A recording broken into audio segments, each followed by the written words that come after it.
At the beginning of the NFL season, it is hard to predict how formidable, or not, teams will be late in the year.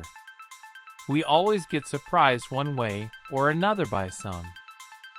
Still, when the 2022 schedule came out, the upcoming 3-game stretch against the Indianapolis Colts, Houston Texans, and Jacksonville Jaguars looked like one of the easier parts for the Dallas Cowboys.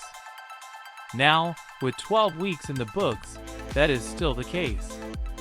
While Dallas is 8-3 and very much a part of the playoff picture, those next 3 teams are a combined 9-23-1, and none have much hope of getting into the postseason. That hardly means that those games are in the bag for the Cowboys. This is more an opportunity for them to build some momentum and increase their confidence before the big game against the Philadelphia Eagles on Christmas Eve. Our David Howman and Tom Ryle discuss what they think it all means. Tom, you look at these AFC South opponents coming up, and it is not unreasonable to say that the Cowboys would almost have to beat themselves. I still get leery of overconfidence after the loss to the Green Bay Packers, but there is no Aaron Rodgers lurking in this group to come in and save a game.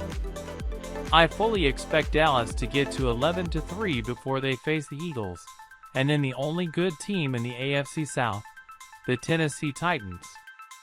Those are both games that are not easy matchups, and the Cowboys need to stack up these next 3 wins for a little insurance as the playoff picture begins to sort itself. I do think this is one case where not all wins are equal. There is a consensus that Dallas is one of the elite teams in the NFC, along with the Eagles and the Minnesota Vikings. It is a plus that the Cowboys have already handed the Vikings one of the worst beatdowns of the season, but this is a week-to-week league. Dallas needs to live up to expectations over these next 3 contests to prove that they are indeed one of the teams that deserve to be in the conversation of who goes to the Super Bowl out of the NFC.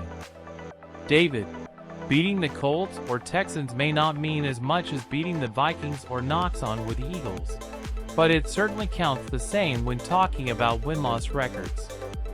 And of course, that's all that matters when it comes down to division winners, or that elusive 1 seed come playoff time. Since 2002, the last time the NFL realigned its divisions, the Cowboys have won at least 11 games 5 times, and each of those years they ended up winning the NFC East. That'll be a bit harder to do this year, given the Eagles' hot start, but it's not impossible.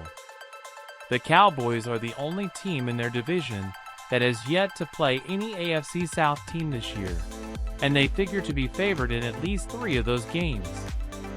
To get to that 11-win mark heading into the Eagles game on Christmas Eve would do wonders for their odds, especially if Philadelphia drops a game before then. It's important to take care of these next 3 games though, because a loss in any of them would likely do irreparable damage to the Cowboys' division hopes. Tom, it is interesting you mentioned the past record, because there is another tidbit I'd like to mention.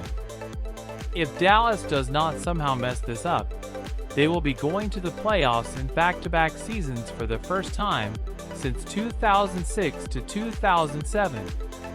The next 3 contests, like the season as a whole, are about consistency, something that has clearly been lacking for a long time. Just looking at now, that consistency could be a very good thing to maintain. Our Dan Rogers conveniently laid out how the team is doing in some key statistical categories. If you are interested in investing in media in a way that generates authority for your business, and with a lot of results, advertise on our channel. Our contact is in the description. Also watch this video.